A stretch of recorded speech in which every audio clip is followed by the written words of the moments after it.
Chapter 11:11 to 11:20। अचानक येक्षिवेन ने महसूस किया कि आसमान से भारी दबाव नीचे गिर रहा है। येज़िवेन की दिव्य भावना बह गई। उसने देखा कि आकाश रक्त के बादलों से भरा हुआ था और नगर की शहरपनाह के ऊपर भारी दबाव डाल रहा था। उसी समय पूरे ओरिएंटल सिटी पर अनगिनत जादू सरणियां सक्रिय होने लगीं। रक्त के बादलों को तितर-बितर करने के लिए जोरदार रक्त ऊर्जा आकाश में उड़ गई। पूरे शहर में अनगिनत विशेषज्ञों के भाव एक के बाद एक बदलते गए। किसी को पता होना चाहिए कि यह ओरिएंटल सिटी थी। यह ब्लड वर्ल्ड में संपूर्ण मानव जाति की ताकतों का केंद्रीय क्षेत्र था। शहर में अनगिनत विशेषज्ञ थे और यह अन्य सुपर समुद्री क्षेत्रों से कमतर नहीं था। तो इस समय बाघ की मूंछों को सहलाने की हिम्मत कौन करेगा? क्या यह मौत को दावत देना नहीं होगा? सभी ने महसूस किया कि इसमें कुछ असामान्य है। इसके अलावा झेंग बेई के गंभीर रूप से घायल होने का मामला अभी शांत नहीं हुआ था। तो वे अचानक चिंतित हो गए। एक भयानक आभा ने पूरे ओरिएंटल शहर को घेर लिया। उस रक्तरंजित और क्षत विक्षत आभा से सभी भली भांति परिचित हो चुके थे। यह रक्त संघ के लोगों की आभा थी। रक्त संघ के लोग हमला कर रहे हैं। क्या चल रहा है? ब्लड यूनियन के लोग। यह बहुत अच्छा है। ये कीड़े छाया में छिपे हुए हैं। यह ठीक है अगर हम उनके साथ परेशानी की तलाश में नहीं जाते हैं, लेकिन वे वास्तव में ओरिएंटल सिटी पर हमला करने की हिम्मत करते हैं। वे मौत को दावत दे रहे हैं। इस समय शहर में भीड़ की भावनाएं उमड़ पड़ीं। किसी को उम्मीद नहीं थी कि रक्त गठबंधन के लोग वास्तव में इस समय इस स्थान पर प्रकट होंगे। कारण बहुत साधारण था। भले ही झेंग बाई घायल हो गए थे, पूर्वी सागर क्षेत्र अभी भी एक विशाल था। कोई नहीं जानता था कि पूर्वी सागर क्षेत्र कितनी बार पीढ़ियों से किलेबंद किया गया था, लेकिन यह पहले कभी नहीं गिरा था। यहाँ तक जब ब्लड एलायंस अपने सबसे उग्र रूप में था, पूर्वी सागर क्षेत्र पहले कभी नहीं गिरा था। ब्लड एलायंस के लोगों की तो बात ही छोड़ दे, जो केवल अपने जीवन के साथ रह सकते थे। इसके अलावा ओरिएंटल सिटी में बड़े समुद्री क्षेत्रों के 1 दर्जन से अधिक विशेषज्ञ थे। मध्यम आकार के समुद्री क्षेत्रों के दर्जनों स्टेशन भी शहर में थे। यह कहा जा सकता है कि आकाश में जितने बादल थे उतने ही विशेषज्ञ भी थे। इस जगह पर तब तक हमला करना असंभव था जब तक कि किसी के सिर में कोई खराबी न हो। इसलिए सभी चिंतित हो गए। वे जानते थे कि ओरिएंटल शहर अभेद्य होने के लिए जाना जाता था और पहले कभी नहीं गिरा था। लेकिन ब्लड यूनियन के लोग ऐसा कैसे नहीं सोच सकते थे? उन्होंने हमला करने की हिम्मत के बाद से तैयारी की होगी, और यह निश्चित रूप से झेंग बेई के गंभीर रूप से घायल होने जितना आसान नहीं था। यदि वे आश्वस्त होते तो उनमें किस प्रकार का विश्वास होता? मेरे पूर्वी शहर की जासूसी करने की हिम्मत कौन करता है? इसी समय शहर के भीतर से एक जोरदार दहाड़ फूटी। दहाड़ ने आसपास को हिला दिया और ध्वनि तलवारों में बदल गई जो बाहर चली गईं। आकाश में आधे से अधिक क्रिम्सन बादल नष्ट हो गए। झेंग बेई ने बड़ी संख्या में हमारे भाइयों को मार डाला। आज हमारा केवल एक ही अनुरोध है, झेंग बेई को सौंप दो और हम तुरंत चले जाएंगे। दूर से एक कर्कश और अप्रिय आवाज आई। यह तेज और कान छिदवाने वाला था, लेकिन किसी को नहीं पता था कि आवाज कहाँ से आई है। तुम जोकरों के झुंड के अलावा और कुछ नहीं हो। मेरे पूर्वी शहर की जासूसी करने की तुम्हारी हिम्मत कैसे हुई? क्या मैं तुमसे थक गया हूँ? शहर से एक और तेज आवाज निकली। इसके बाद एक तीव्र भूकंप आया और ऐसा लगा जैसे पूरा शहर एक भयानक झटके की चपेट में आ गया हो। भयानक शॉकवेव सभी दिशाओं में बह गई। पूरे डोनफैंग शहर को हिलाकर रख दिया जैसे कि कोई इसे हिला रहा हो। शहर के ऊपर लोग तीव्रता से लड़ रहे थे। यह ट्रांसेंडेंस रियल्म्स के बीच की लड़ाई थी। इस शक्ति के सामने आधा चरण पारलौकिक क्षेत्र बहुत महत्वहीन थे। आप वास्तव में नहीं जानते कि आपके लिए क्या अच्छा है। आप सिर्फ इंसान हैं और आप ब्लड एलायंस को नष्ट करना चाहते हैं। क्या मजाक है? अगर आपने अभी अभी झेंग बेई को सौंप दिया होता तो आप एक आपदा से बच सकते थे, लेकिन अब बहुत देर हो चुकी है। आप सभी को मरना चाहिए। वह कर्कश और अप्रिय आवाज दूर से आई। यह अभी भी अनिश्चित था और पीछे हटने के लिए जगह ढूंढना मुश्किल था। मेरे रक्त गठबंधन की शक्ति के सामने मानव जाति एक रथ को रोकने की कोशिश कर रहे एक मेंटिस की तरह है। कितना हास्यास्पद है। फिर आकाश की गहराइयों से कुछ भयानक विस्फोट हुए। भयानक विस्फोटों के बाद सीधे पूरे डोनफेंग शहर को थोड़ा हिला दिया। यह असामान्य रूप से भयानक था। इस समय येक्षिवेन इतनी परवाह नहीं कर सकती थी। वह तुरंत रुक गया और धक्का देकर दरवाजा खोल दिया। उसने पाया कि ये कियानकियान और अन्य लोग भी एकांतवास से बाहर आ गए थे। पिछले कुछ महीनों में सभी की खेती ने काफी प्रगति की है। उनमें से ये कियानकियान की प्रगति सबसे महान थी, यहाँ तक येज़िवेन की प्रगति से भी तेज।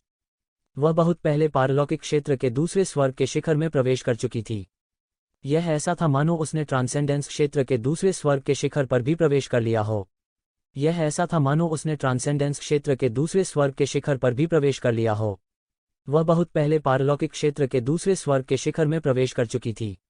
यह ऐसा था मानो उसने ट्रांसेंडेंस क्षेत्र के दूसरे स्वर्ग के शिखर पर भी प्रवेश कर लिया हो।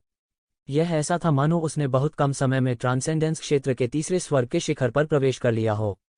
जब तक उसने उन सभी भावनाओं को उजागर नहीं किया जो उसने पकड़े जाने के वर्षों में जमा की थीं। जियान वुशुंग जाहिर तौर पर ये कियान से कमजोर था। हालांकि वह ट्रांसेंडेंस क्षेत्र के पहले स्वर्ग के शिखर पर पहुंच गया था और ट्रांसेंडेंस क्षेत्र के दूसरे स्वर्ग से केवल एक कदम दूर था। मियाओ सिसी, गाओ जुवान, सिकोयान और अन्य सभी ने पिछले कुछ महीनों में ट्रांसेंडेंस दायरे में प्रवेश किया था, जो एक क्षेत्र की देखरेख करने में सक्षम विशेषज्ञ बन गए थे। हालांकि हाफ सटेप ट्रांसेंडेंस दायरे और ट्रांसेंडेंस दायरे के शिखर के बीच केवल एक महीन रेखा थी, लेकिन दोनों के बीच का अंतर बिल्कुल अकल्पनीय था। इसके अलावा उनके बीच का अंतर कभी कभी भयानक स्तर तक पहुंच सकता है। वे सभी ट्रांसेंडेंस दायरे के पहले स्वर्ग में थे, लेकिन उन तीनों को पता था कि अगर वे सेना में शामिल हो जाते हैं तो भी वे जियान वुशुंग की बराबरी नहीं कर पाएंगे। धिक्कार है, ये फिर से ब्लड एलायंस के वे कीड़े हैं। ऐसा लगता है कि मैं उन्हें हिला नहीं सकता, चाहे मैं कहीं भी जाऊं। सिकोयान ने उदास होकर कहा। दरअसल पिछले 3 महीनों में वे कई बार ब्लड एलायंस द्वारा घात लगाकर हमला भी कर चुके थे। इस समय के दौरान ब्लड एलायंस की गतिविधियां स्पष्ट रूप से बहुत अधिक हो गई थीं। बहुत से लोग जो बाहर सक्रिय थे, ब्लड एलायंस द्वारा कब्जा कर लिया गया था। उन शहरों का उल्लेख नहीं किया गया था जिन पर ब्लड एलायंस ने कब्जा कर लिया था। रक्त गठबंधन के लोगों को न केवल अपने जीवन को बनाए रखने के लिए रक्त युआन अमृत की आवश्यकता थी, बल्कि उन्हें अपने दायरे और शक्ति को बढ़ाने के लिए भी उनकी आवश्यकता थी। ब्लड वर्ल्ड में उनके दायरे में वृद्धि धीमी थी और वे उस गति के साथ नहीं रह सकते थे जो उन्हें होनी चाहिए थी। इसलिए भले ही रक्त गठबंधन के लोग इन लोगों की तुलना में बहुत बड़े थे, जरूरी नहीं कि वे ताकत के मामले में उनसे ज्यादा मजबूत हों। यह इस कारण से भी था कि उन्हें अधिक लोगों को पकड़ने और उन्हें रक्त युआन अमृत में परिष्कृत करने की आवश्यकता थी, तभी वे अपनी ताकत बढ़ा सकते थे। हालांकि ब्लड एलायंस के संचालन को उनके द्वारा कई बार निरस्त किया गया था, लेकिन इसमें कोई संदेह नहीं था कि ब्लड एलायंस ने अभी भी उन्हें बहुत परेशानी दी थी। मुझे डर है कि समय आने पर एक बड़ी लड़ाई होगी, हमें तैयार रहना होगा। सब साथ रहें और अलग न हो तो अच्छा है। अपनी ताकत से जब तक हम अलग नहीं हो जाते तब तक कोई खतरा नहीं होगा, गाओ हुआन ने कहा। सभी ने सिर हिलाया। यह ट्रांसेंडेंस क्षेत्र के विशेषज्ञों से बनी एक टीम थी। पूर्वी शहर में भी वे बहुत शक्तिशाली थे। कहने की बात नहीं है, ये कियान और ये जिवेन जैसे विशेषज्ञ थे जिन्होंने पहले ही पारलौकिक क्षेत्र के दूसरे स्वर्ग में कदम रख दिया था। हालांकि वे सभी को मारने में सक्षम नहीं हो सकते थे, कम से कम वे अपनी रक्षा तो कर सकते थे। उनके लिए यह काफी था। चलो हम भी नीचे उतरते हैं। पूरी तैयारी करो और गटर में उन कीड़ों को बताओ कि यह अब उनका जमाना नहीं है। वे केवल कचरे में रहने के लायक हैं। इस समय पूरा ओरिएंटल शहर पवित्र था। सभी योद्धा घबराने लगे। हालांकि वे घबराए हुए थे, वे घबराए नहीं। ये सभी लोग कुलीन वर्ग के थे। उनमें से किसको युद्ध का अनुभव नहीं था। वे तनिक भी नर्वस नहीं हुए। वे यह भी जानते थे कि इस समय वे जितने अधिक नर्वस होंगे उतना ही बेकार होगा। बूम! ओरिएंटल सिटी की रक्षा के खिलाफ दुर्घटनाग्रस्त एक भयानक और अद्वितीय बल एक बढ़ती लहर की तरह दुर्घटनाग्रस्त हो गया। अगर इस परत की सुरक्षा न होती तो शायद पूरा शहर पल भर में राख हो जाता।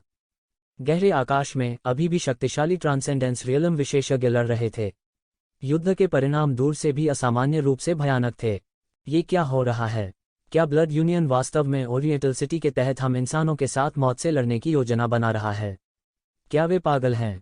हाँ, भले ही उन्होंने वर्षों में बहुत ताकत जमा कर ली हो, फिर भी यह पूरी मानव जाति के खिलाफ संघर्ष करने के लिए पर्याप्त नहीं है। इसके अलावा भले ही वे हमारे साथ लड़ते हैं और दोनों पक्षों को नुकसान होता है, फिर भी सी रेस लोभ से देख रही है और से। क्या वे सचमुच पागल हैं? अनगिनत लोग चौंक गए थे, लेकिन उससे भी ज्यादा लोग अपनी मुट्ठियां रगड़ रहे थे और अपनी हथेलियां रगड़ रहे थे, एक बड़ी लड़ाई चाहते थे। ये जिवेन और अन्य लोग जल्दी से सराय से निकलकर शहर की दीवार पर चढ़ गए। इस समय पूर्वी सागर क्षेत्र के कई विशेषज्ञ पहले से ही शहर की दीवार पर खड़े थे। उन्होंने अपने सामने रक्त लाल दुनिया को सीधे चेहरे से देखा। गर्जन गर्जन गर्जन! दूर से भयानक चीखों की एक श्रृंखला आ रही थी और पूरी जमीन धीरे धीरे हिल रही थी। क्या चल रहा है? शहर की दीवार भी हिल रही है। यह दहाड़, क्या यह एक रक्त बीज हो सकता है? यह एक रक्त पिशाच है, इसमें कोई संदेह नहीं है। हे भगवान, इतना भयानक कंपन! कितने रक्त बीज हैं! इतने सारे शक्तिशाली प्रभामंडल! सबसे कमजोर ब्लड फाइंड्स ट्रांसेंडेंस क्षेत्र में आधा कदम है, यहाँ इतने रक्तपिपासु क्यों इकट्ठे हैं? यह रक्त संघ कर रहा है, यह निश्चित रूप से रक्त संघ कर रहा है। अनगिनत गर्जनाओं के साथ अनगिनत रक्तपिशाच समूहों में डोंगफेंग शहर की ओर बढ़ते हुए क्षितिज पर देखे जा सकते थे। ट्रांसेंडेंस क्षेत्र में आधा कदम की दूरी पर सैकड़ों हजारों राक्षसी जानवर थे। उनमें से हजारों की संख्या में भयानक ट्रांसेंडेंस रियलम जानवर थे। डोंगफेंग सिटी की ओर बढ़ने पर वे बाकी लोगों के साथ घुल मिल गए। इन ट्रांसेंडेंस रियलम ब्लड फिएंस के भयानक आभामंडल आपस में उलझ गए, जिससे आकाश में एक ब्लड फाइंड का सिर बन गया जिसे स्पष्ट रूप से नहीं देखा जा सकता था। यह आकाश की ओर गरजता है और रक्त के बादल उमड़ते हैं। रक्त क्यों ही उबल गया, आकाश में एक विशाल भंवर बना। यह बेहद शानदार था। जब उन्होंने यह दृश्य देखा तो शहर की दीवार पर हर किसी ने ठंडी हवा की सांस ली। हजारों law manifestation realm blood finds का उल्लेख नहीं है, बस सैकड़ों हजारों half step law manifestation realm blood finds के भयानक ज्वार को बनाने के लिए पर्याप्त थे। मुझे उम्मीद नहीं थी कि ब्लड यूनियन के अवशेषों में इतने सालों तक छिपने के बाद इतनी ताकत होगी। ब्लड यूनियन कितना भयानक था जब यह अपने चरम पर था। गाओ हुआन अविश्वास में बड़बड़ाया जब उसने अपने सामने अनगिनत रक्त पिशाचों को देखा। हर कोई स्तब्ध था और लगभग अपनी बुद्धि से डर गया था। हालांकि पूरे ओरिएंटल शहर को मानव कुलीनों के जमावड़े के रूप में जाना जाता था, लेकिन इन रक्तपिपासुओं की तुलना में वे निस्संदेह संख्या के मामले में नुकसान में थे। हर कोई हमला, हम इन जानवरों को शहर की दीवार के करीब नहीं आने दे सकते। इस समय कोई चिल्लाया और सभी योद्धा एक साथ शहर की दीवार पर चढ़ गए। वे रक्तपिपासुओं के भयानक ज्वार की ओर दौड़ पड़े। चाहे वह कोई भी हो, वे सभी समझ गए थे कि वे इन रक्तपिपासुओं को रक्षा पंक्ति से टूटने नहीं दे सकते। अन्यथा अकेले शहर की दीवार इन भयानक जानवरों को रोकने में समर्थ नहीं होगी। अब जबकि वे इन रक्तपिशाचों से घिरे हुए थे, यदि वे इन रक्तपिशाचों को दूर नहीं कर पाए तो निश्चित रूप से वे दयनीय स्थिति में समाप्त हो जाएंगे। अंत में वे इन रक्तपिशाचों के पेट का भोजन बन जाते। बूम! चार्ज करने वाले योद्धा और रक्तबीज भयंकर रूप से टकरा गए। जमीन लाल और सफेद रंग से ढकी हुई थी और टूटे हुए अंग हर जगह बिखरे हुए थे। एक पल के लिए यह बता पाना मुश्किल था कि ये इंसान थे या खून के प्यासे। अगर कोई इसे आसमान से देखे तो ऐसा लगेगा जैसे दो पूरी तरह से अलग लहरें एक दूसरे से टकरा गई हों। भयानक टक्कर से योद्धा और रक्तबीज जो एक दूसरे से टकरा गए थे, मारे गए थे। कम समय में अनगिनत लोग घायल या मारे गए थे। इसमें कोई शक नहीं कि इंसानों की तुलना में खून के शौकीनों की संख्या कहीं ज्यादा थी। हालांकि इन मानव विशेषज्ञों की गुणवत्ता बहुत अधिक थी। उनमें से हर एक प्रमुख गुट से एक शीर्ष अभिजात वर्ग या स्वर्ग का गौरवशाली पुत्र था। कोई भी मार्शल आर्ट जो उन्होंने खोली वह बेहद शक्तिशाली होगी। ये ज़िवेन और अन्य भी मानव योद्धाओं में शामिल हो गए। अन्य योद्धाओं की तुलना में जिन्हें रक्तपिपासुओं के अचानक हमले का विरोध करने में कठिनाई हो रही थी, ये ज़िवेन और अन्य लोगों के लिए निस्संदेह यह बहुत आसान था। शैटरिंग स्टारफिस्ट, ये ज़िवेन ने अचानक एक शक्तिशाली मुक्का मारा जो एक विशाल तारे में बदल गया। एक पल में यह एक उल्का की तरह गिर गया और ब्लड फाइंड्स के घने रूप में विस्फोट हो गया। अचानक एक दर्जन से अधिक रक्तपीठों ने आधे चरण के ट्रांसेंडेंस दायरे में बिल्कुल भी विरोध नहीं किया। उन्हें मौके पर ही एक खूनी गंदगी में उड़ा दिया गया और फिर येमो द्वारा अवशोषित कर लिया गया। सीधे आधे चरण के ट्रांसेंडेंस रियलम रक्त के बीच एक जगह को साफ कर दिया। हालांकि हाफ सटेप ट्रांसेंडेंस दायरे में बहुत सारे ब्लड फाइंड थे। अगले सेकंड में उन्होंने खाली जगह को पूरी तरह से भर दिया। उसके अलावा जियान वुशुंग, ये कियान, म्याओसिसी और अन्य भी उन्माद में मारे जा रहे थे। हालांकि जियान वुशुंग की तलवार रोशनी साधारण दिखती थी, लेकिन उनमें से प्रत्येक अपनी तलवार से एक आधा कदम ट्रांसेंडेंस रियलम ब्लड फींड को मार सकता था। उनकी तलवार की रोशनी सरल और अलंकृत थी। यह किसी फैंसी चाल की तरह नहीं लग रहा था, लेकिन ये साधारण तलवार की रोशनी ट्रांसेंडेंस दायरे के पहले स्तर पर एक साधारण विशेषज्ञ को भी मौत के घाट उतार सकती है। अकेले इन रक्तपिंडों को छोड़ दे जो ट्रांसेंडेंस दायरे में आधा कदम थे। ये ज़िवेन के लिए उनका कोई मुकाबला नहीं था। जियान वुशुंग के अलावा ये कियान की मारक क्षमता सबसे अधिक थी। उसने एक बर्फ सफेद लंबी तलवार भी चलाई। एक स्लैश के साथ हाफ सटेप ट्रांसेंडेंस रियल में खून के राक्षस तुरंत जमे हुए थे। टकराना, एक भयानक विस्फोट के बाद जमे हुए ब्लड फाइंड्स एक के बाद एक विस्फोट करते गए।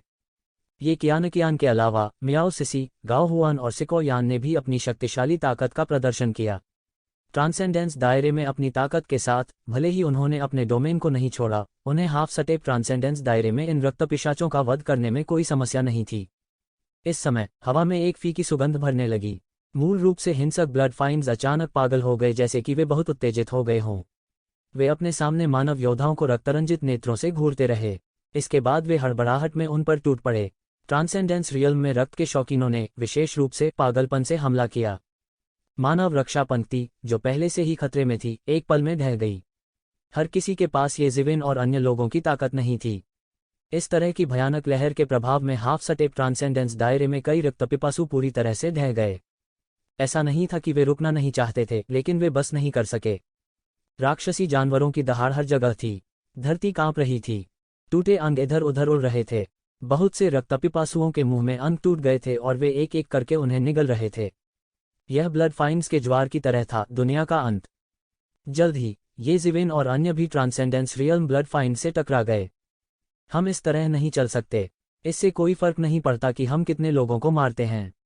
इन खून के दरिंदों को इससे कोई फर्क नहीं पड़ता, या विशेष रूप से रक्त संघ के लोगों के लिए मायने नहीं रखता। आखिरकार ये केवल खून के शैतान हैं जिन्हें उन्होंने गुलाम बनाया है। इनसे निपटने का एक ही तरीका है कि इनका सिर कलम कर दिया जाए। हमें रक्त संघ के सदस्यों को मारना चाहिए जो उनके बीच छिपे हुए हैं। तभी हम इन रक्तपिपासुओं के आक्रमण को तोड़ पाएंगे। क्या तुम मुझ पर एक बार आरोप लगाने का साहस करते हो? इसमें डरने की क्या बात है? चलो इसे करते हैं। सिको यान का सुंदर चेहरा लाल हो गया था।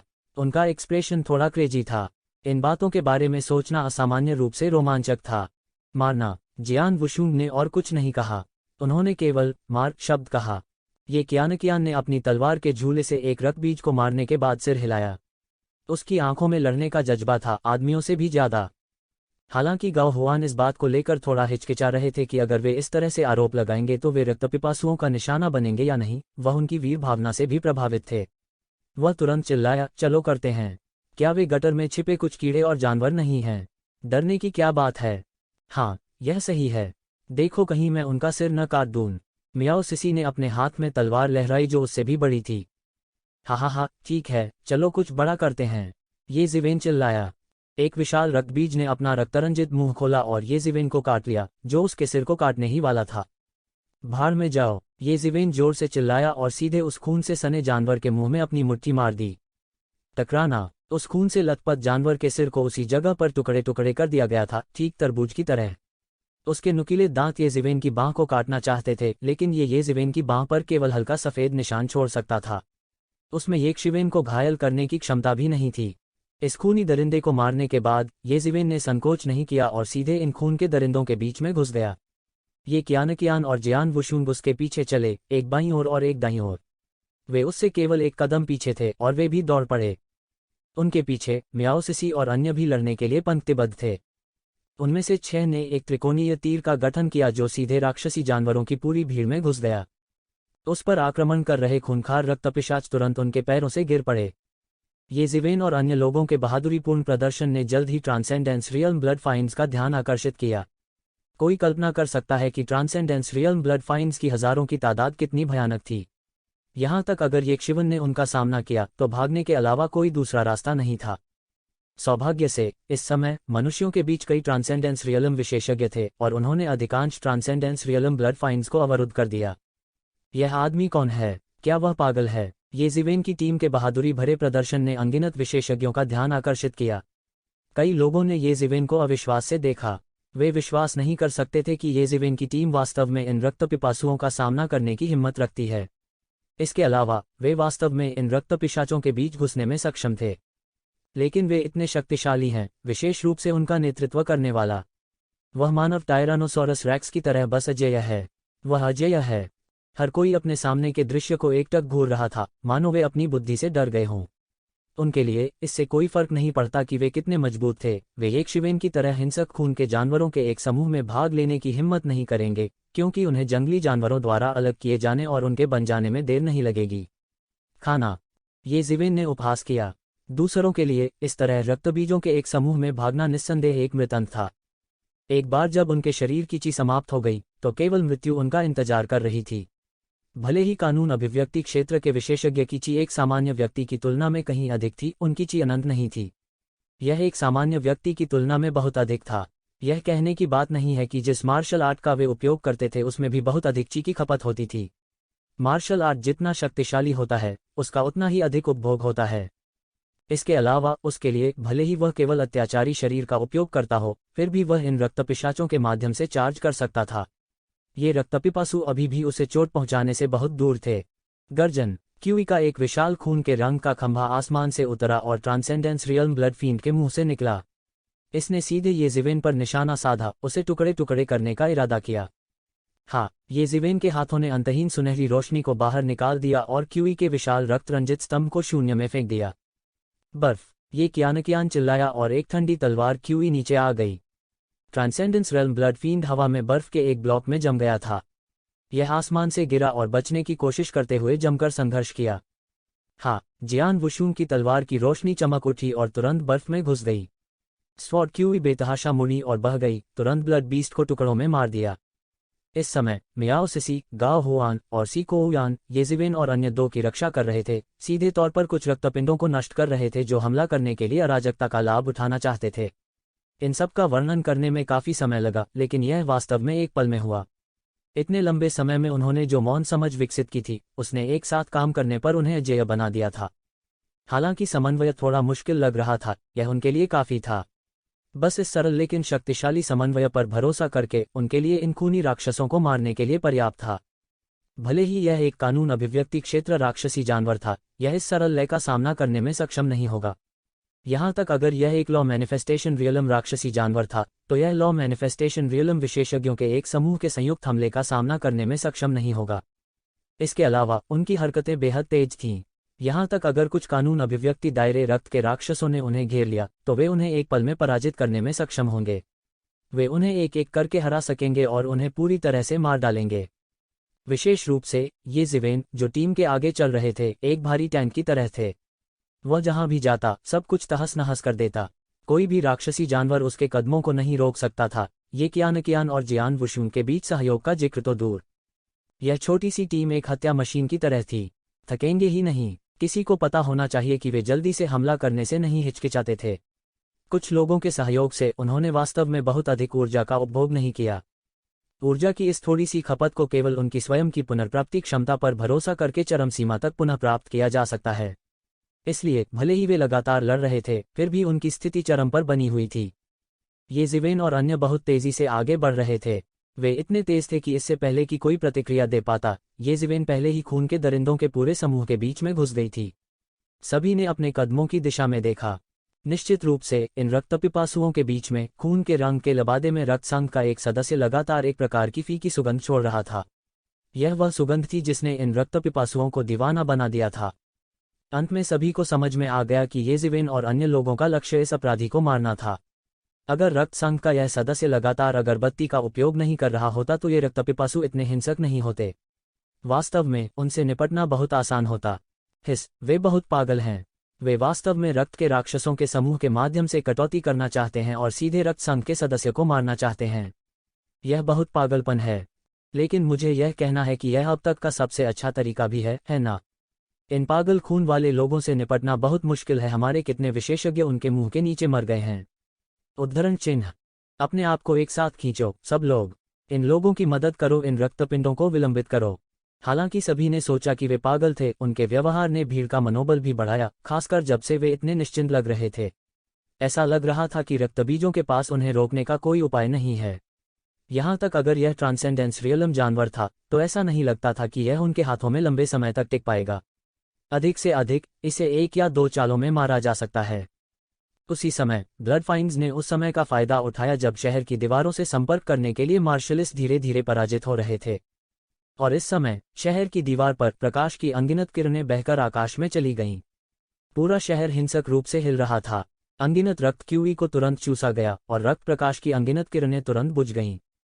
इस समय डोनफेंग सिटी एक युद्ध मशीन में बदल गई थी, जो सभी दिशाओं में रक्तलाल किरणें उगल रही थी। खून के रंग की हजारों नदियों की तरह इन खून के रंग की रोशनी ने इन रक्तपिशाचों के शरीर पर बमबारी की। इन मूल रूप से हिंसक रक्तपिशाचों को तुरंत शून्य में नष्ट कर दिया। डोनफेंग सिटी की गहरी नींव, जो पहले कभी नहीं गिरी थी, आखिरकार इस समय पूरी तरह से परिलक्षित हुई। डोनफेंग सिटी पहले कभी नहीं गिरी थी। कई वर्षों तक इसकी एक शानदार प्रतिष्ठा थी और यहाँ तक ब्लड वर्ल्ड में मानव जाति की पवित्र भूमि भी बन गई थी। इसलिए कई वर्षों तक किसी ने भी पूर्वी सागर क्षेत्र में बाघ की मूंछों को भड़काने की हिम्मत नहीं की थी। यहाँ तक अन्य सुपर समुद्री क्षेत्रों के विशेषज्ञों ने भी डोनफेंग सिटी पर हमला करने की हिम्मत नहीं की। शांति की लंबी अवधि के कारण ऐसा लगता है कि बहुत से लोग यह भूल गए हैं कि डोनफेंग शहर अपने आप में एक अत्यंत भयानक युद्ध मशीन थी। एक बार जब यह पूरी तरह से छूट जाता तो आसमान भी कांप उठता। हालांकि ये रक्तबीज, जो पागलपन के करीब थे, किसी भी चीज की परवाह किए बिना शहर की दीवार की ओर भागे। रक्त रंजित प्रकाश की किरणें उनके मुंह से पूरे शहर की दीवार की ओर निकलीं, जो सीधे शहर की दीवार पर लगे अवरोध से टकरा रही थीं। इस समय येज़िवेन और उनके समूह ने अंततः रक्त संघ के सदस्य से संपर्क किया जो अगरबत्ती जला रहा था। धिक्कार है, ये जानवर वास्तव में अविश्वसनीय हैं। वे इन लोगों को हमारे करीब कैसे आने दे सकते हैं? रक्त संघ के सदस्य ने चुपके से शिकायत की और भागने वाला था। आप छोड़ना चाहते हैं? येज़िवेन ने तुरंत एक कदम आगे बढ़ाया और तुरंत रक्त संघ के सदस्य के साथ मिल गए। उसके हाथ में तुरंत एक उग्र कृपाण आभा दिखाई दी और वह तुरंत नीचे गिर गया। बूम! हालांकि ब्लड यूनियन का सदस्य भी एक लॉ मैनिफेस्टेशन विशेषज्ञ था, येज़िवेन के हाथों में वह एक चींटी की तरह था और येज़िवेन के हमले से आसानी से घायल हो गया था। हाँ, इस समय जियान वुशुन की तलवार की रोशनी सीधे हवा में कट जाती है, तुरंत रक्त संघ के सदस्य को मौके पर उड़ा देती है। रक्त संघ के सदस्य की धूप के बिना पास के राक्षसी जानवर तुरंत शांत हो गए। उनमें से कुछ को होश आ गया, लेकिन वे नहीं जानते थे कि वे क्या कर रहे हैं। वे सिर्फ दूसरे रक्तपिंडों द्वारा आगे धकेले जा रहे थे। आकाश इन रक्तपिशाचों की बमबारी के दृश्य से भर गया था और यह असाधारण रूप से शानदार था। येज़िवेन ने लंबे समय तक रहने की योजना नहीं बनाई और तुरंत सभी को पीछे हटने के लिए प्रेरित किया। इतने में आसमान की गहराइयों से एक ठंडी आवाज आई, तुम्हारी हिम्मत कैसे हुई? एक विशाल रक्तरंजित तार सीधे आसमान से नीचे गिर गई और एक भयानक और अनुपम आभा ने उन्हें ढंक दिया, लगभग उन्हें मौके पर ही मौत के घाट उतार दिया। उनमें से कुछ जल्दी से तितर बितर हो गए। बूम! खूनी हथेली ने सीधे जमीन पर एक विशाल हाथ की छाप को नष्ट कर दिया और एक दर्जन से अधिक रक्तबीज जो समय पर चकमा नहीं दे सके, उन्हें मौके पर ही आधा कर दिया गया। येज़िवेन और अन्य लोगों ने तुरंत देर करने की हिम्मत नहीं की और जल्दी से शहर लौट आए। इस समय खूनी शैतान पहले ही शहर की दीवार के नीचे चले गए थे और येज़िवेन और अन्य लोग जल्दी से शहर की दीवार पर लौट आए। जैसे ही ज़ांगवान शहर की दीवारों पर लौटा, उसने देखा कि हर किसी की निगाहें उस पर थीं। उनमें से कुछ जिज्ञासु थे और उनमें से कुछ प्रशंसा से भरे हुए थे। आखिरकार झांग हुआन के पास अकेले 1000 की सेना में शामिल होने और रक्तपिपासुओं की भीड़ के माध्यम से एक रास्ता बनाने की हिम्मत थी। हिम्मत होती भी तो ताकत नहीं होती और ताकत होती भी तो हिम्मत नहीं होती। येशिवेन ने भीड़ की जिज्ञासा पर गर्व महसूस नहीं किया, बल्कि पूरे युद्ध के मैदान को देखा। इस समय शहर की दीवार के नीचे कोई नहीं था और वे पूरी तरह से रक्तपिपासुओं से घिरे हुए थे। यह देखते हुए कि शहर पर हमला करने वाले रक्तपिशाच का दृश्य होने वाला था, सभी ने अपनी सांसें थाम ली और एकाग्र हो गए, सामूहिक हमले की शुरुआत करने के लिए रक्तपिशाच की प्रतीक्षा कर रहे थे। तुम कायर डाकुओं, यदि तुम्हारे पास क्षमता है तो झेंग बेई की चोटों के ठीक होने की प्रतीक्षा करो और फिर से लड़ो। शहर के भीतर से जोर की चीख सुनाई दी। झेंग बेई का समय समाप्त हो गया है और यह उसकी नियति है। तुम्हें ऐसा क्यों करना पड़ रहा है? जब तक आप झेंग बेई को सौंपेंगे, हम आपको जीवित रहने देंगे। एक कर्कश और अप्रिय आवाज आई। वे मानव जाति के विशेषज्ञों के विश्वास को नष्ट करने का प्रयास कर रहे थे। अगर उन्होंने समझौता कर लिया और झेंग बेई को सौंप दिया तो उन्हें डरने की कोई बात नहीं होगी। वे संयुक्त मोर्चा बनाने से सबसे ज्यादा डरते थे। हालांकि अगर वे संयुक्त मोर्चा नहीं बना पाए तो डरने की कोई बात नहीं होगी। सपने देखना बंद करो, अगर तुम्हारे पास क्षमता है तो अपना रास्ता मारो। यह मत सोचो कि तुम अभी भी उग्र हो सकते हो। क्या तुम अभी भी सोचते हो कि यह अनगिनत साल पहले है? तुम सिर्फ गटर में रहने वाले बदबूदार चूहों का एक समूह हो। उद्धरण चिन्ह। यह सही है। तुम काय हो? तुम किसका इंतजार कर रहे हो? अगर मैं तुम होते तो मैं पहले ही खुद को मार लेता। शहर की दीवार पर विशेषज्ञों ने एक के बाद एक चिल्लाया, झेंग बाई को मार डालो। झेंग बेई का सिर हमारे मृत सदस्यों के लिए एक बलिदान के रूप में ले लो। उसे उसके रास्ते पर भेज दो। इसी दौरान एक के बाद एक आवाजें आने लगीं। कुछ ठंडे थे, कुछ तीखे थे और हर आवाज के साथ एक अत्याचारी आकृति थी। यह बहुत भयानक था। क्या इतने सारे विशेषज्ञ हैं? भगवान, मुझे डर है कि ये शीर्ष विशेषज्ञ हैं जो पहले ही कानून चरण के दायरे के तीसरे स्तर में प्रवेश कर चुके हैं। उद्धरण चिन्ह। बहुत से लोग अविश्वास में चिल्लाए। कानून के चरण के दायरे का तीसरा स्तर निस्संदेह एक ऐसा क्षेत्र था जिसे वे केवल देख सकते थे। यह कानून के चरण के दायरे के प्रारंभिक चरण का शिखर था। हालांकि उनके पास भविष्य में इस क्षेत्र तक पहुंचने का अवसर था, लेकिन भविष्य में यह एक लंबा समय होगा। मौजूदा समय में उनके लिए यह कोई विरोधी नहीं था जिससे वे लड़ सकें। यदि केवल एक ही दिखाई दे तो अच्छा होगा, लेकिन उनमें से कई एक साथ दिखाई दे रहे थे। सभी को ठंडी हवा की सांस लेने का एहसास हो रहा था। मेरे लिए तोड़ो। हालांकि उन्होंने एक अतुलनीय ठंडी हवा भेदी ध्वनि सुनी। एक विशाल हाथ का निशान सीधे आसमान से उतरा और बाधा पर थप्पड़ मारा। बैरियर वास्तव में थप्पड़ से टूट गया और यह वास्तव में हिलने लगा। बूम! एक और बड़ा मुक्का नीचे गिरा और जो दरार पहले से ही थी वह फौरन थोड़ी गहरी हो गई। बूम! बूम बूम, एक के बाद एक भयानक तेज आवाजें सुनाई देने लगीं। मूल रूप से अतुलनीय रूप से मजबूत बाधा वास्तव में पागलपन से हिलने लगी और दरारें धीरे धीरे दिखाई देने लगीं। इन लोगों ने ज्यादा कुछ नहीं कहा। उन्होंने बस ठंडेपन से हमला किया, उस बैरियर को खोलना चाहते थे जिसने पूरे शहर को क्रूर बल से संरक्षित किया था। उन्होंने शून्य में हमला किया जिससे लोग अपना चेहरा साफ नहीं देख सके। हालांकि अपवाद के बिना वे सबसे भयानक शीर्ष विशेषज्ञ थे। सब खत्म हो गया। क्या ऐसा हो सकता है कि पूर्वी शहर वास्तव में बचाया नहीं जा सकता? क्या झेंग बयई जैसा हीरो वास्तव में मौत से नहीं बच पाएगा? केवल झेंग बयई ही नहीं, बल्कि अगर ब्लड यूनियन के ये विशेषज्ञ शहर में सेंध लगाते हैं तो हमारा भी नरसंहार किया जाएगा। यह सबसे भयानक बात होगी। यहाँ तक कि अगर झेंग बयई अपने चरम पर होता तो भी वह कानून चरण के दायरे के तीसरे स्तर पर इतने सारे विशेषज्ञों के संयुक्त हमले का सामना नहीं कर पाता। इसके अलावा वह वर्तमान में गंभीर रूप से घायल है। भले ही अन्य विशेषज्ञ पूर्वी सागर क्षेत्र सेना में शामिल हो गया, यह संभव नहीं होगा, यह बिल्कुल असंभव है। शहर की दीवार के ऊपर अनगिनत लोग भयभीत थे। उनकी दिव्य इच्छाएं आकाश में चारों ओर उड़ रही थीं। ऐसा युद्ध बहुत भयानक था। ट्रांसेंडेंस दायरे के तीसरे स्वर्ग का एक विशेषज्ञ हर ब्लड वर्ल्ड ट्रायल में शीर्ष पर रहने के लिए पर्याप्त था। अतीत में कई लोगों के रक्त क्षेत्र परीक्षण में ट्रांसेंडेंस क्षेत्र के तीसरे स्तर तक पहुंचना शिखर पर रैंक करने के लिए पर्याप्त था। हालांकि कुछ लोग ट्रांसेंडेंस क्षेत्र के चौथे या पांचवें स्तर तक भी पहुंच सकते थे। रक्त क्षेत्र के खुलने के बाद से केवल 1 वर्ष ही हुआ था। चाहे वह मानव कबीला हो या समुद्री कबीला, ट्रांसेंडेंस दायरे का तीसरा स्तर चरम युद्ध शक्ति के पास था। ऐसा लगता था कि रक्त संघ के सदस्य भी कोई अपवाद नहीं थे। अब तो 1 दर्जन से अधिक विशेषज्ञ पूरे शहर में पागलों की तरह बमबारी कर रहे थे। दृश्य का सदमा कल्पना करने योग्य था। बैरियर, जो अनगिनत रक्त पिपासुओं के हमलों का सामना कर सकता था, हमलों की बौछार के तहत दरार पड़ने लगा। इस दृश्य को देखने वाले सभी विशेषज्ञ एकाएक सहम गए। कहाँ हैं हमारे पक्ष के विशेषज्ञ? ट्रांसेंडेंस क्षेत्र के तीसरे स्तर के विशेषज्ञ कहाँ हैं? वे सब क्यों चले गए हैं? उद्धरण चिन्ह, किसी ने जोर से कहा। हालांकि ब्लड यूनियन में कई विशेषज्ञ थे और उनमें से कई के पास ट्रांसेंडेंस दायरे के तीसरे स्तर की ताकत थी। वास्तव में मानव कबीले में काफी संख्या में विशेषज्ञ थे। वे रक्त संघ के विशेषज्ञों से बहुत कम नहीं थे।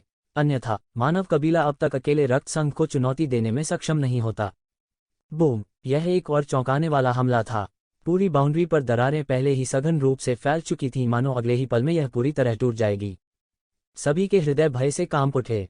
वे सभी झेंग बयई की रक्षा के लिए गए हैं।